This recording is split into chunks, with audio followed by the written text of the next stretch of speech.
when the going's tough, that's just when faith kicks in. Well, the Lord will see you through.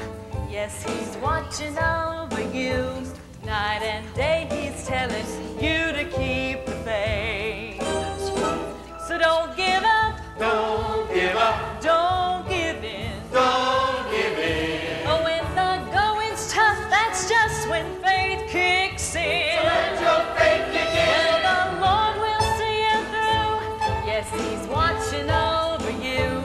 Night and day He's telling you to keep the faith. Remember when the king threw Daniel in the lion's cage without a single means of self-defense? But Danny had a simple faith that calmed the lion's rage, so breakfast didn't come at his expense. When morning came, the king was sure that Danny boy was gone. But there Dan sat with all those cats. His faith had made him strong. So don't give up. Don't give up. Don't give in. Don't give in. Oh, when the going's tough, that's just when faith kicks in. Let your faith kick in. Well, the Lord will see you through. Yes, He's watching over you. Night and day He's telling you to keep the faith. Remember the disciples sailing on the stormy sea. The boat was tossed and they began to sweat. But Jesus strode across the waves and called out, "Come to me." Then boldly Peter gambled, getting wet. The mighty faith of Simon Peter, suddenly it shrunk. 'Cause when you take your eyes off the prize, honey child, you're sunk. So don't give up. Don't give up. Don't give in. Don't give in. Oh, when the going's tough, that's just when faith kicks in. Let your faith kick in. Well, the Lord will see you through. Yes, He's watching over you. Night and day He's telling you to keep the faith. Keep the faith. Oh, when Daniel faced the lions, he had faith. He had faith. So when you don't feel like trying, keep the faith. Keep the faith. Oh, when Peter walked on the water, he had faith. He had faith. So when the going's tough, you've gotta keep the faith. Keep the faith. When your days are full of doubting, you need faith. Keep faith. So sister, keep on shouting, keep the faith. Keep the faith. The power that defeats the grave, the power God Almighty gave, that's the power that will save you from distress, from despair. If you have faith, so don't give up, Don't give up. don't give in. Don't give in. Oh, when the going's tough, that's just when faith kicks in. Well, the Lord will see you through. Yes, He's watching over you. Night and day He's telling you to keep the faith. So don't give up. Don't give up. Don't give in. Don't give in. Oh, when the going's tough, that's just when faith kicks in. Well, the Lord will see you through. Yes, He's watching over you. Night and day He's telling you to keep the faith. Well, the Lord will see you through. Yes, He's watching over you. Night and day He's telling you to keep the faith. Faith, faith. Keep the faith.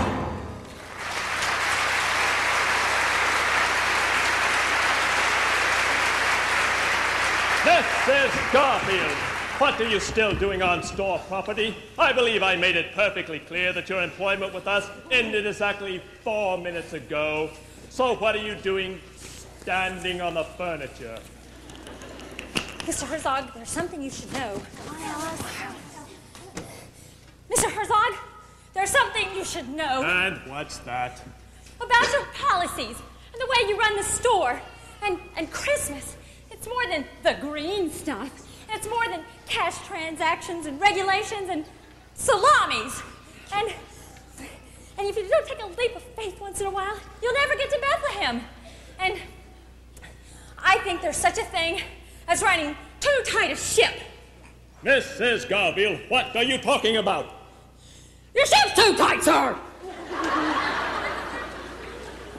What is she saying, Miss Plunkett? Just what everyone is saying. And what is everyone saying?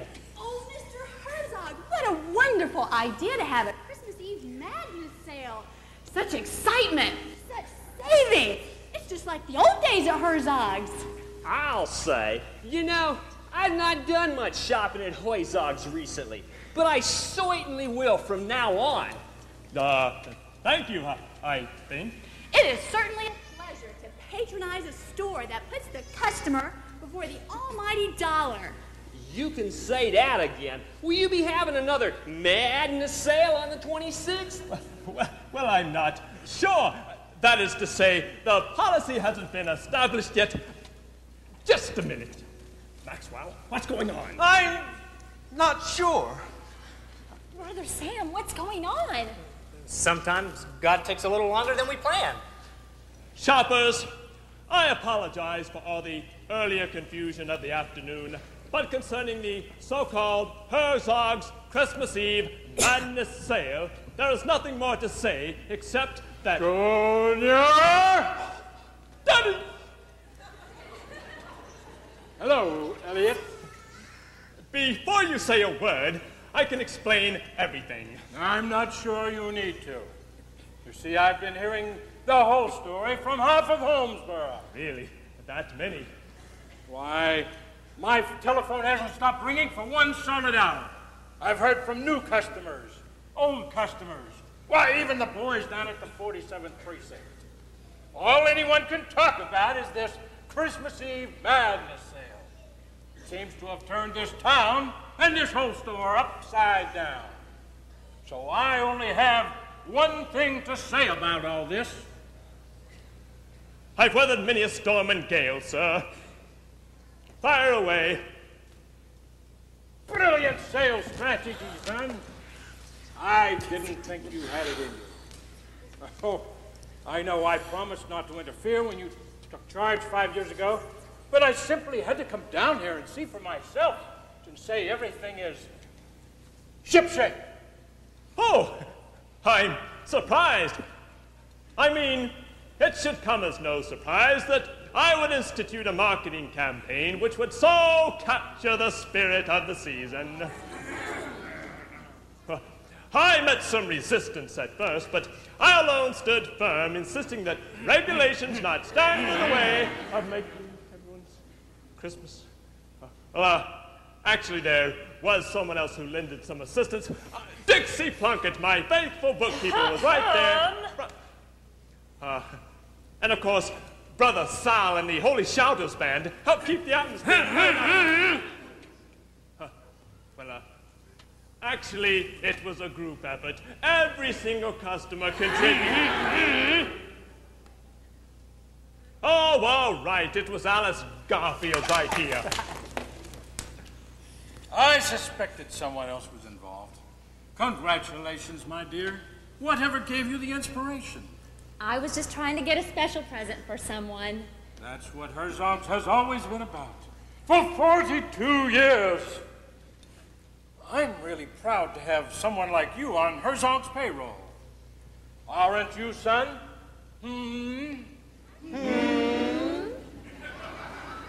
Yes, sir. Does that mean I still keep my 2 weeks of commission? Well, of course it does. In fact, I was hoping you'd stay until next week when we have our after-Christmas sales. Tell me, Have you got any brainstorms for the 26th? The 26th?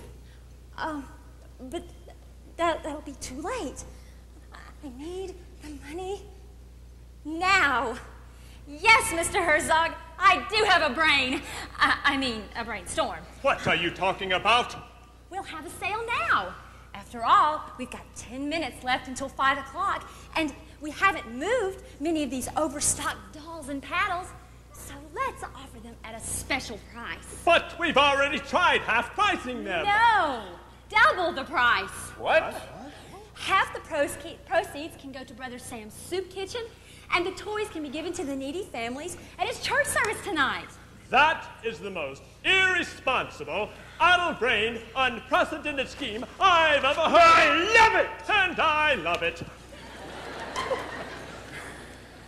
Carry on, my dear. It seems that I'm leaving the rest of Christmas Eve in good hands. But I must run. I've got an appointment at the Christmas tree with my grandchildren. And so do you, Elliot. 15 minutes. Oh, here's a note from Amanda reminding you to purchase an angel for the top of the tree. Now, don't you disappoint my favorite granddaughter. She's got a lot of faith in you. Well, Merry Christmas, everyone. Merry Christmas, Mr. Herzog. And may God bless your new year. Thank you, sir. Bye, Daddy. 10 minutes. We've got 10 minutes to sell off our entire stock of dolls and paddles. Where's my sales force? Maxwell? Nope. Otis? Patsy? Nadine? Dixie, surely you... Oh, in your dreams. We are all officially off duty. Looks like there's only one salesperson left. I do have 10 minutes left of my extended employment. One salesperson for all of this? That's right. And remember, she's on commission. The church is 6 blocks on your left. Service starts in 30 minutes. Just follow our congregation. See you there. Get your Christmas Eve special! Double the price! Give it away! Spread some hope for Christmas Day! Don't give up! Don't give up. Don't give in! Don't give in. Oh, and the going's tough, that's just when faith kicks in.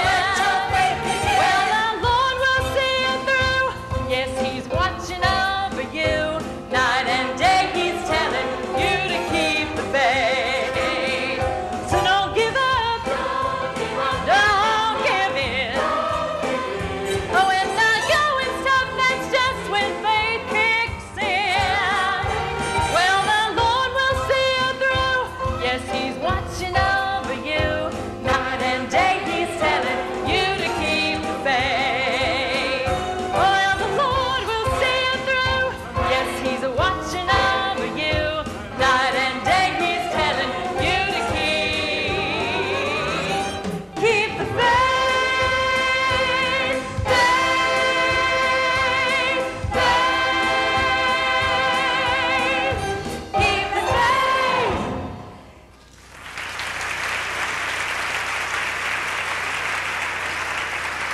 Oh, Dixie, have you ever seen so much? So much. Green stuff. Yeah, green stuff. Goodbye, green stuff. And it's certainly gratifying to know that most of it is going to Brother Sam's soup kitchen. And after Alice's commission, the rest can be used for any damages, starting with the captain's log. But the captain's log isn't damaged. Well, we can fix that. Great day in the morning. Who left this peppermint jelly donut in accounts receivable? Whoops-a-daisy. And I think we also need to do something about this whistle. That's damaged too? Well, just take a closer look. I think I see what you mean.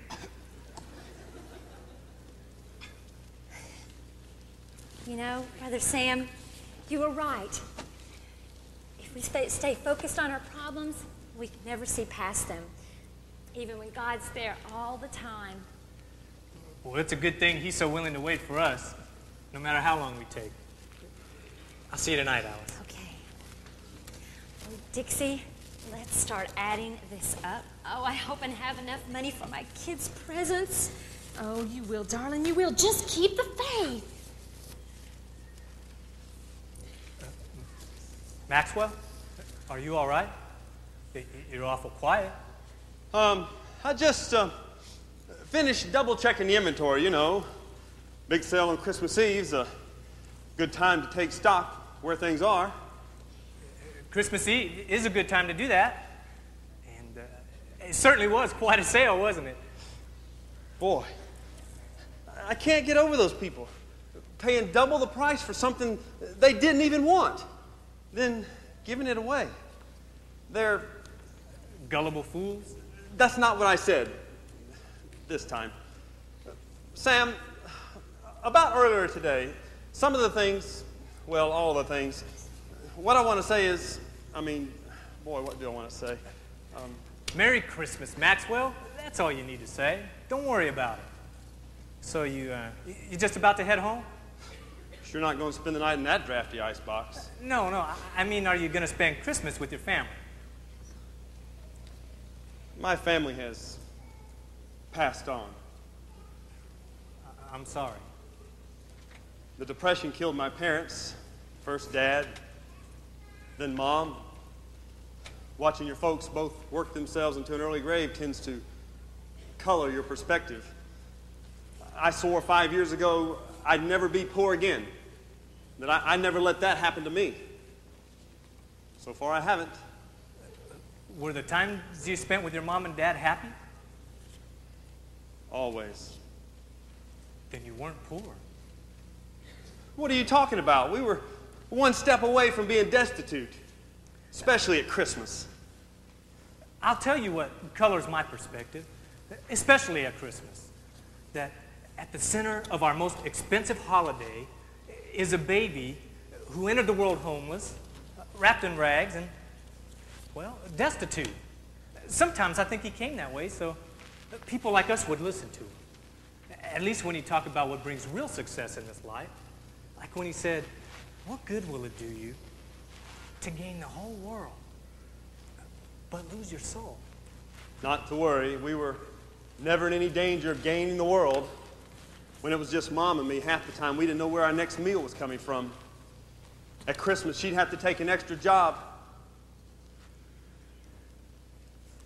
just so I'd have something under the tree. But I always did. I always had at least one special present every... Maxwell, you're welcome to join me and my family tomorrow. Christmas is a lousy time to be alone. According to who? Well, God, for one. That's how this whole thing got started. We obviously weren't doing too well on our own, and he decided we needed some help. And he became one of us.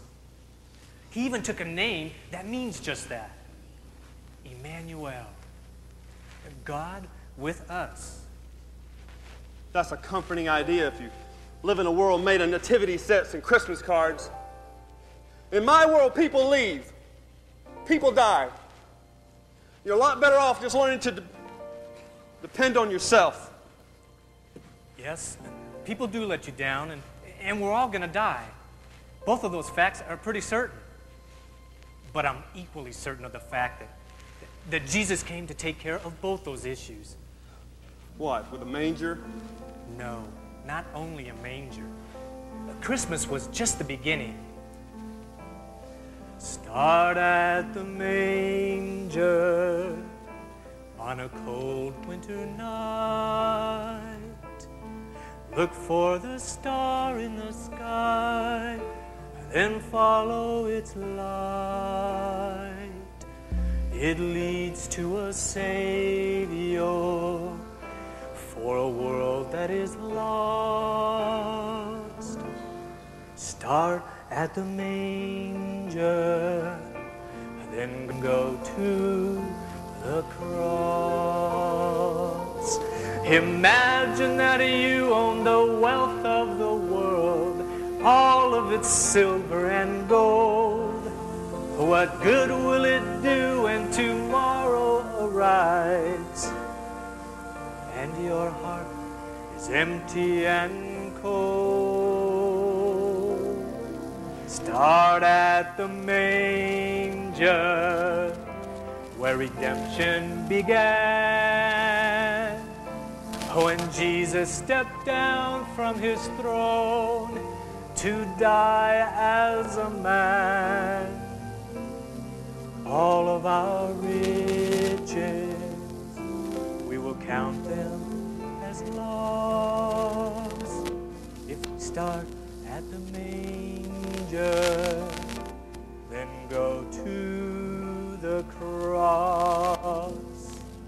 Start at the manger, then go to the cross.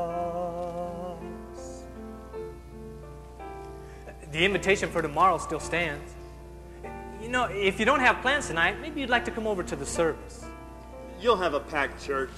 One more won't make any difference. One more makes all the difference. Well, I better be getting. Now, you have a wonderful Christmas, Hattie McGee. Oh, same to you, Sam. You better hurry. You've got a church full of people waiting for you. I do, don't I? I'd better run then, before they change their mind. Sam, wait. Here's the 10% back. Put it back in the offering. That's where it belongs. I wish you'd come deliver it yourself. I've got plans. Maybe next year. All right. 6 blocks off Central if you change your mind. Merry Christmas. Whoa! Whoa! I nearly ran you over there, little lady. Oh, sorry, Brother Sam, but I gotta talk to Hattie right away. It's almost 5 o'clock, and Herzog's is gonna close. I wouldn't worry. That store's having trouble staying closed today. Now, you give your mom the best Christmas of her life tomorrow morning, you hear? Okay. Bye, Sam. Merry Christmas, Maxwell. Here's a little something from me to you. Really? What is it? A cheese ball, without the knife. Well, thank you. I think. Well, you could eat it now, or you could take it to the church service, 6 blocks off Central, in case you forgot. I didn't forget. Fact is, I've got an engagement, and I'm running late. More than you know. Hattie, guess what? I sold every single one of my papers, and no freebies. Well, maybe a couple, but I know I have enough money. Oh, I've just gotta have enough. Well, come on over here. Let's count it out. Aren't you through adding things up, Dixie? Oh, I just got to have enough money. I'm counting, darling, I'm counting. Can't you see the smoke rising from my fingers? Ladies, I leave you to drop anchor and lock up. And we'll see you, Miss Plunkett, and you, Miss Garfield, on the 26th. Daddy says he'll be dropping by to see what new brainstorms are brewing. Oh, I'll be there. So will my brain. That's what I was afraid of. Well, good evening, ladies, and good work, Mrs. Garfield. Really? For a swabby, you can really pull an oar.